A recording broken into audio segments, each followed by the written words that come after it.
राजा कृष्णदेव राय के राज्य में चेलाराम नाम का एक व्यक्ति रहता था।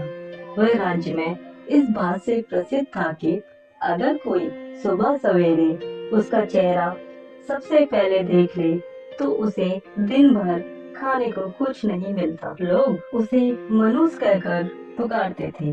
बेचारा चेलाराम इस बात से दुखी तो होता, लेकिन फिर भी अपने काम में लगा रहता। एक दिन यह बात राजा के कानों तक जा पहुंची।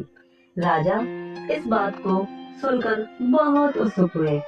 वह जानना चाहते थे कि क्या चेलाराम सच में इतना मनुष्य है। अपनी इस उत्सुकता को दूर करने के लिए उन्होंने चेलाराम को महल में हाजिर होने का बुलावा भेजा।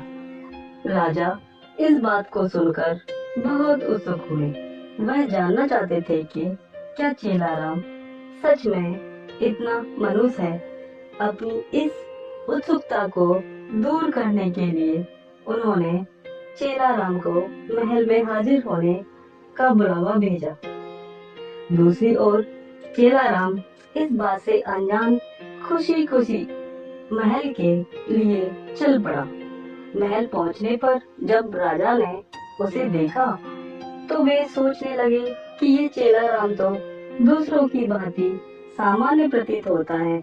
यह कैसे दूसरे लोगों के लिए मनहूसियत का कारण हो सकता है। इस बात को परखने के लिए उन्होंने आदेश दिया कि चेलाराम को उनके शयन कक्ष के सामने कमरे में ठहराया जाए। आदेशानुसार चेलाराम को राजा के कमरे के सामने वाले कमरे में ठहराया गया।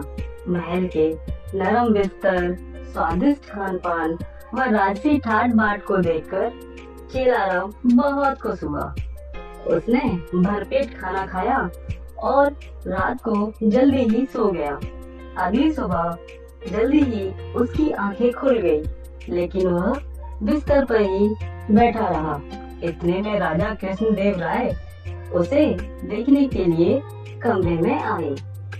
उन्होंने चेलाराम को देखा और फिर अपने हर रोज के जरूरी काम के लिए चले गए।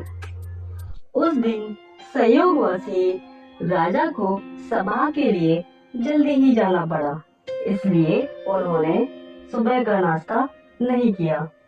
सभा की बैठक दिन भर इतनी लंबी चली कि सुबह से शाम हो गई, लेकिन राजा को भोजन करने का समय न मिला।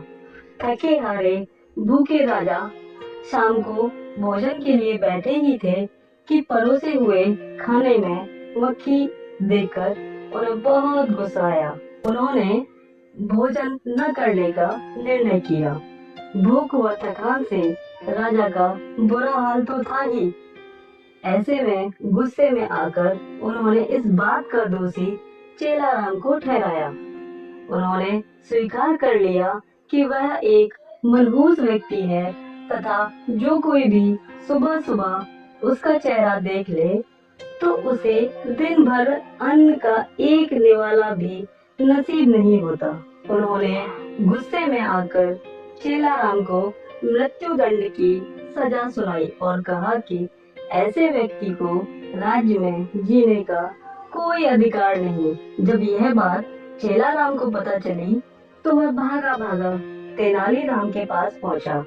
उसे मालूम था कि इस सजा से उसे केवल तेनालीराम ही बचा सकते हैं। उसने उन्हें अपनी पूरी व्यथा सुनाई।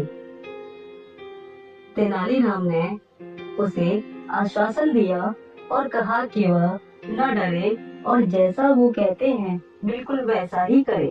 अगले दिन फांसी के समय चेलाराम को लाया गया।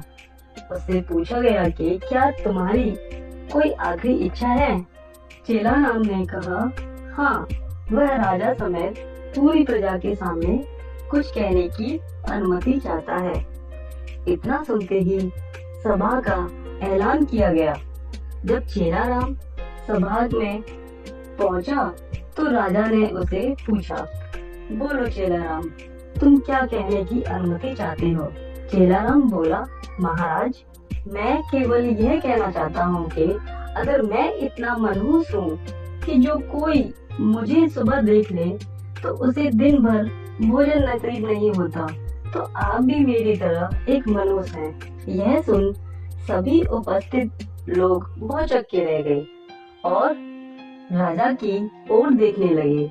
राजा ने भी क्रोधित स्वर में कहा, तुम्हारी ये मजाल कि तुम ऐसी बात कैसे और किस आधार पर कह सकते हो। चेलाराम ने जवाब दिया, महाराज, उस दिन सुबह सबसे पहले मैंने भी आपका ही चेहरा देखा और मुझे मृत्युदंड की सजा सुनाई गई। इसका अर्थ तो ये हुआ कि आप भी मनहूस हैं। जो कोई सुबह सबसे पहले आपका चेहरा देख ले तो उसे मृत्युदंड मिलना तय है। चेलाराम की यह बात सुनकर महाराज का गुस्सा शांत हुआ और उन्हें यह एहसास हुआ कि चेलाराम निर्दोष है। उन्होंने शीघ्र ही उसे रिहा करने का आदेश दिया और उससे माफी मांगी। उन्होंने चेलाराम से पूछा कि उसे ऐसा करने के लिए किसने कहा। चेलाराम ने जवाब दिया, तेनालीराम के अलावा कोई और मुझे इस मृत्युदंड से नहीं बचा सकता था, इसलिए मैंने उसके सक्षम जाकर अपने प्राणों की गुहार लगाई थी। यह सुनकर महाराज अत्यंत प्रसन्न हुए और उन्होंने तेनालीराम की खूब प्रशंसा की। उनकी बुद्धिमानी को देख महाराज ने उन्हें रत्न जड़ित सोने का हार इनाम स्वरूप दिया।